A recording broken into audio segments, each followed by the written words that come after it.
Ministério da Saúde editou uma portaria que suspende o repasse de verbas para os municípios custearem a mamografia bilateral, ou seja, nos dois seios, em mulheres com idade entre 30 e 49 anos. Para falar sobre as consequências dessa medida, o Cidadania convidou o presidente da Sociedade Brasileira de Mastologia, Rufo de Freitas Júnior. Seja bem-vindo, doutor. Uma honra estar aqui com você. Essa portaria de número 1253 de novembro do ano passado, ela prejudica o esforço de prevenção da doença? Ela certamente prejudicará muito as mulheres na faixa e principalmente de 40 a 49 anos. Nós esperávamos que houvesse, pelo contrário, que o Ministério liberasse mais e que a taxa de cobertura mamográfica saísse aí dos 16% Brasil para 20%, 30%, 40%. Mas, infelizmente, com essa portaria haverá um prejuízo bastante grande para as mulheres nessa faixa etária. Veja, os municípios, quer dizer, continuam com a opção de fazer a mamografia unilateral, mas isso, de certa forma, também não cobre, não prejudica a prevenção. Não prejudica, mas lembra uma coisa, o número de mamógrafos nesse país é extremamente desigual. E o número de municípios que não tem mamógrafos e que necessita desse repasse é muito grande. Dessa forma, eu estou certo que quando não há o repasse central e o município, então, tem que arcar com isso, haverá uma dificuldade ainda maior. Lembre-se, por outro lado, que a verba para cada município também é muito limitada. E isso certamente impactará bastante aí na saúde dessas mulheres brasileiras de 40 e 49 anos. Tá. Agora, o senhor tem números sobre então, quantos municípios dispõem de mamógrafos? O senhor tem esses números? Do topo da cabeça, não. Mas eu lhe digo o seguinte, nós temos um trabalho publicado através da Rede Goiana de Pesquisa em Mastologia e utilizando os dados, né, do DataSUS, tudo, que mostram que a maioria dos mamógrafos disponíveis em todos os estados brasileiros, mais da metade estão nas capitais, deixando o interior à mercê de nenhum mamógrafo na rede SUS e, eventualmente, a mulher tem que andar 300 a 400 quilômetros para poder fazer uma mamografia. Ora, isso é um absurdo, ter que passar o dia todo para fazer a mamografia e perder trabalho, deixar seus entes queridos, enfim, isso está muito desigual nesse momento. Agora, o Ministério da Saúde, né, foi procurado pela nossa reportagem, pela nossa produção, e ele informa que a portaria não restringe o acesso à mamografia e que, para o Ministério da Saúde, a faixa etária de 50 a 69 anos é que é prioritária para a realização do exame, de acordo com a Organização Mundial da Saúde. O que o senhor tem a dizer sobre isso? Antônio, eu lhe digo o seguinte, 20% das nossas mulheres que tiveram câncer de mama foi na faixa de 40 a 49 anos. Ou seja, apesar de ser prioritário, nós entendemos, o Ministério tem razão quando diz que a principal faixa é acima dos 50. Entretanto, brasileiras de 40 e 49 anos com câncer de mama, 1/5 dessas mulheres está nessa faixa etária e a elas o Ministério vai impedir ou não vai pagar para que essas mulheres tenham o que é de direito nesse país, mamografia após os 40 anos. Tá. E quais são as estatísticas atuais da doença? Tem caído, tem crescido? Muito bem, é muito interessante. Aqui no Brasil, né? No Brasil, vamos falar do Brasil então. A incidência do câncer de mama no Brasil está aumentando e ela vem aumentando em decorrência da mudança de hábito da mulher, da ida da mulher para o mercado de trabalho, da questão hormonal, do abuso de álcool entre as mulheres, alimentação, falta de atividade física, tudo isso. Mas a grande questão para a gente, e do ponto de vista de saúde pública, é mortalidade. No país, nós ainda não conseguimos reduzir a mortalidade, exceto em alguns estados, como São Paulo, Rio de Janeiro, na cidade de Porto Alegre e na cidade de Recife, já tem uma queda da mortalidade. E isso se deve por organização do serviço de saúde e principalmente pela possibilidade da mulher fazer mamografia adequadamente anual. Ou seja, quando nós não temos mamografia para as outras mulheres, na vasta maioria dos países, de forma adequada, nós ainda estamos vendo e observando números alarmantes aumentando a mortalidade por câncer de mama, que já deveria estar diminuindo se nós tivéssemos aí uma qualidade adequada e um número adequado de mamografias sendo realizadas. Ainda é a principal causa de morte entre as mulheres, o câncer de mama? Entre os cânceres? Entre os cânceres, o câncer de mama ainda continua matando e certamente ainda continuará matando muitas mulheres brasileiras, principalmente se porventura não tivermos aí a mamografia para essas mulheres de 40 a 49 anos. Se eu não me engano, são 57 mil novos casos por ano, é isso? São diagnosticados? O Instituto Nacional do Câncer estima para o Brasil, agora em 2014, mais de 57 mil novos casos de câncer de mama. É muita gente, é muita mulher que terá o infortúnio de ter câncer de mama. E um número esperado de mortes acima de 10 mil brasileiras para 2014 falecerão pela doença. E como o senhor falou, então, se eu entendi bem, a distribuição geográfica da doença mostra que no interior do país, no norte e no nordeste, ela é maior. É isso? Nós temos, não, o número de casos é maior no centro-sul. As mulheres que mais terão câncer de mama são aquelas que têm uma facilidade maior à riqueza, à alimentação, à terapia hormonal, enfim. Mas, por outro lado, a questão da desigualdade na morte, no aspecto de estar crescendo as taxas de mortalidade, isso aqui também é desigual. Nos estados do sul e do sudeste, nós já observamos uma redução, a mortalidade ainda é alta, mas já observamos uma redução nessa mortalidade que começa a diminuir. Nos estados do centro e do norte e nordeste, o que acontece, essa mortalidade ainda continua aumentando, em decorrência da falta de serviços de saúde bem estruturados e certamente aí da questão da mamografia. Tá. Me parece que o diagnóstico precoce permite uma cura, assim, um índice de cura é bem alto, né, nesses casos. Esse índice de cura é mais alto. Por exemplo, mesmo no que foi publicado recentemente no estudo mamográfico canadense, onde não se observou redução da mortalidade, olha só que interessante, não se observou redução da mortalidade para a população. Mas para as mulheres que tiveram o infortúnio de ter câncer de mama, mesmo as canadenses, aquelas que fizeram mamografia, por ter um diagnóstico mais precoce, conforme você falou, tiveram mais chance de estarem vivas depois de 25%. Ou seja, o exame sendo bem feito, sendo feito a partir dos 40 anos de maneira adequada e com boa qualidade, permite que a mulher seja curada, permite que ela viva, mesmo que ainda tenha tido o infortúnio de ter um câncer de mama. Bem, vamos falar sobre esse estudo canadense, é recente, né?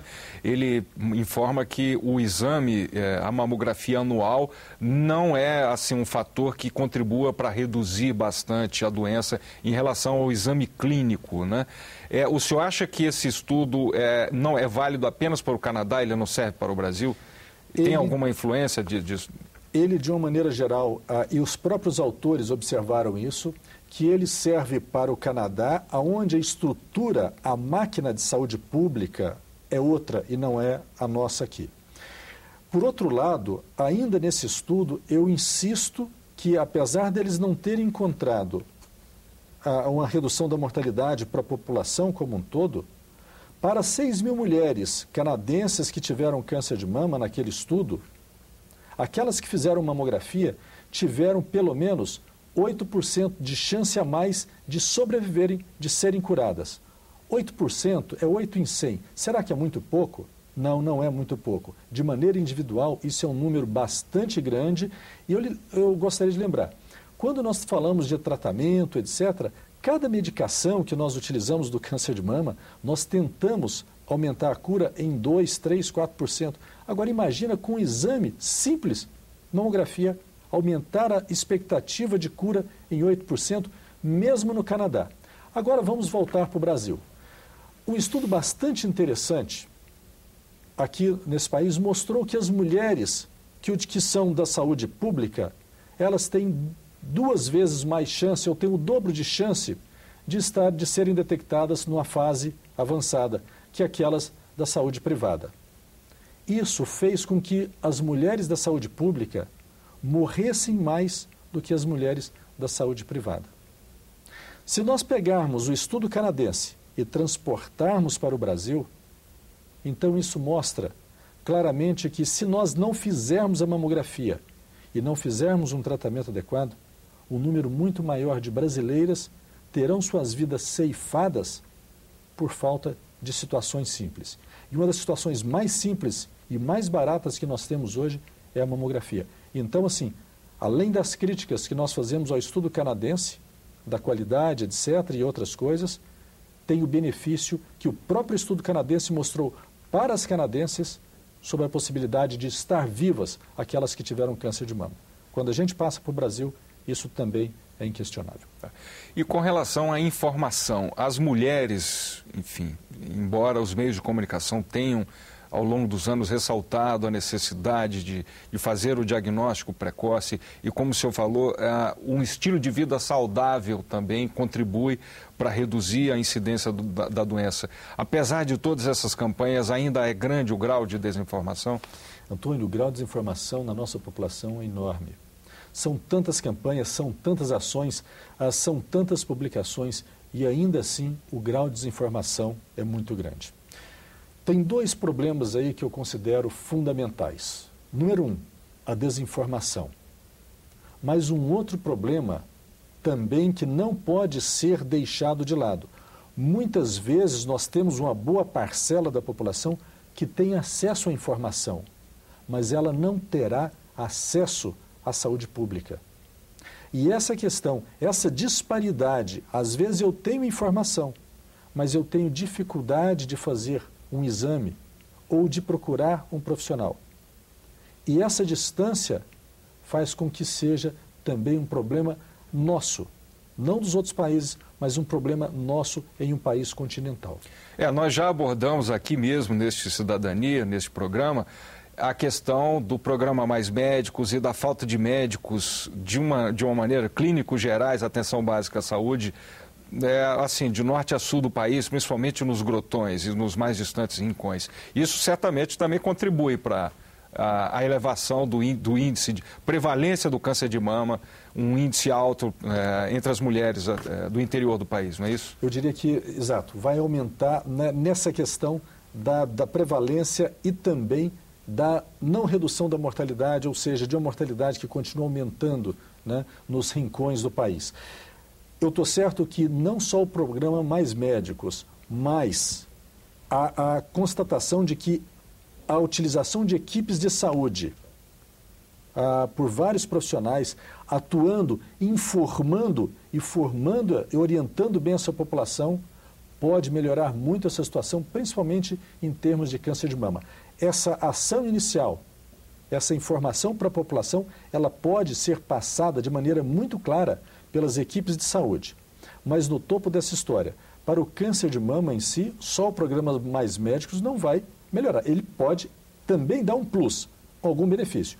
Mas o ideal aí, Antônio, é que como o tratamento ele é multiprofissional, multidisciplinar e complexo, então as equipes todas e os vários estados e vários municípios têm que se municiar de aparelhos adequados, não só de mamógrafos no diagnóstico, mas de aparelhos de radioterapia no tratamento, centros cirúrgicos oferecendo aos cirurgiões a situação adequada de tratamento e, obviamente, no país inteiro, a possibilidade de medicações que podem fazer toda a diferença. Um estilo de vida saudável contribui realmente para evitar que elas tenham o câncer de mama? Estilo de vida é tudo.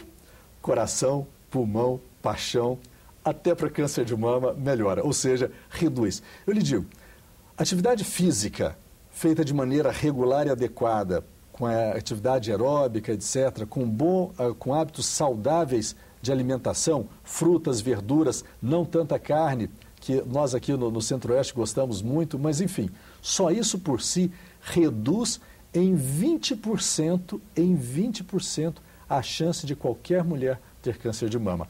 Ora, se isso vale para o câncer de mama, também vale coração, pulmão e outras coisas. Enfim, hábito de vida saudável é tudo. Agora, no caso das mulheres, me parece que está associado aí o fato de que elas vieram para o mercado de trabalho, cada vez mais ocupam trabalho dentro de casa e fora de casa. Então, elas agora também sofrem com estresse e isso também contribui para o aumento da incidência da doença, não é isso? Tem dois problemas aí. Primeiro, as mulheres hoje, deixaram para ter filho em decorrência do mercado de trabalho mais tarde, ou eventualmente preferem não tê-los. Isso aumenta por si o risco de câncer de mama. Associado a essa questão, o estresse. Então, há hábitos relacionados à pessoa também, conforme você disse, vai aumentar o risco de câncer de mama. Mas como fazer? Não tem mais volta. Nós estamos no século XXI e agora não tem mais como voltar. As mulheres não vão deixar o mercado de trabalho. É uma conquista delas e absolutamente não tem como recuar. O que nós temos que fazer agora é trabalhar com essa nova mulher, com essa nova era, oferecendo a elas uma possibilidade de informação para que elas possam ter uma qualidade de vida melhor, mas no topo disso, se porventura uma ou outra tiver algum problema de saúde, que elas possam ser bem atendidas, quer seja pelo nosso sistema de saúde das vários planos ou privado e ainda pelo sistema público, o nosso SUS, que é um modelo brilhante. Voltando à portaria, a senadora Ana Amélia, foi criticando aqui no plenário, disse que ela contraria a Lei 11.664 de 2008, se eu não me engano o número da lei é esse. Exatamente, né? Lei da senadora Lúcia Vânia, do Estado de Goiás. E essa foi uma lei muito interessante. É aquilo que eu disse no começo da nossa conversa. Toda mulher nesse país tem o direito de, após os 40 anos, ter uma mamografia. O que acontece então? Essa portaria, conforme a senadora Ana Amélia bem colocou, contraria frontalmente uma lei desse país. Tá. E a sociedade, enfim, várias entidades criticaram a portaria, estudam uma medida jurídica ou já entraram com uma medida jurídica contra essa portaria? Nós colocamos em uma nota à imprensa, uma nota pública, pelo Dr. Roberto Dávila, presidente do CFM, juntamente com a Sociedade Brasileira de Mastologia, com o Colégio Brasileiro de Radiologia e com a Sociedade de Ginecologia, a Federação da Sociedade de Ginecologia, FEBRASGO, e essa nota pública repudiava veementemente essa portaria do governo. Mais do que isso, nós estamos agora estudando, através do CFM e apoiado pelas sociedades, uma ação contra essa portaria na tentativa, de fato, de que ela possa ser revista e que as nossas mulheres possam ter mamografia bilateral, pagas pelo governo conforme aquelas outras mulheres acima de 50 anos que as têm. Tá. E essa lei também, ela trata não só do câncer de mama, mas também do câncer de colo de útero, que também afeta muito as mulheres, não é isso? Certamente. Aí o interessante é que a mortalidade, nós temos um trabalho do nosso grupo lá da rede de pesquisa do Estado de Goiás, publicada o ano passado, que mostra que o câncer de colo de útero no país, em vários locais, mas em vários locais, a mortalidade pelo câncer de colo de útero vem caindo. Então, para o câncer de colo, isso já está, as ações tomadas já está surtindo efeito. Diferente do câncer de mama, que ainda não mostrou redução da mortalidade na grande maioria do país. E por quê? Eu acredito que seja muito em decorrência da facilidade. Apesar do exame ginecológico ser um exame difícil, assim, desagradável para a mulher de uma maneira geral, ele não é um exame confortável, mas o fato é que as ações que foram tomadas e a facilidade hoje de interpretação do exame fez com que hoje a grande maioria das mulheres fazem Papa Nicolau. E o simples Papa Nicolau, por ser mais barato e exatamente por ser simples, tem feito com que haja a redução da mortalidade. Se a gente pegar, vamos sair daqui, vamos para a Índia. O melhor trabalho apresentado ano passado foi um trabalho indiano, que mostrou redução de 30% da mortalidade por câncer de colo de útero, utilizando o exame simples, aplicando ácido acético, né, durante o exame de Papa Nicolau. 30% de redução de mortalidade por câncer de colo. Ou seja, a diferença entre o câncer de colo e o câncer de mama reside nesse primeiro aspecto, no grau de dificuldade que se tem de fazer a mamografia e de seguir as mulheres para a mama e, por outro lado, na facilidade que nós temos em rede de fazer o exame simples de Papa Nicolau para a grande maioria das mulheres e que hoje, como eu falei, tem o benefício de reduzir a mortalidade por câncer de mama na maioria dos estados do nosso país. O que o senhor acha da lei de autoria de iniciativa da senadora Ana Amélia, que obriga os planos de saúde a fornecer medicamentos por via oral para os pacientes de câncer? Eu vou te posicionar da mesma maneira que eu posicionei em relação à mamografia. A mamografia tem dois aspectos importantes. Um é a questão do pagamento. E por isso é que o governo acha que deva pagar para mulheres acima de 50 anos. Mas nós sabemos que tem benefício para mulheres de 40 a 49 anos. A lei da senadora Ana Amélia é fundamental.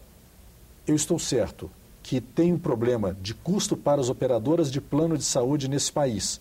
E, obviamente, elas terão que se adequar. E haverá uma dificuldade para essa adequação.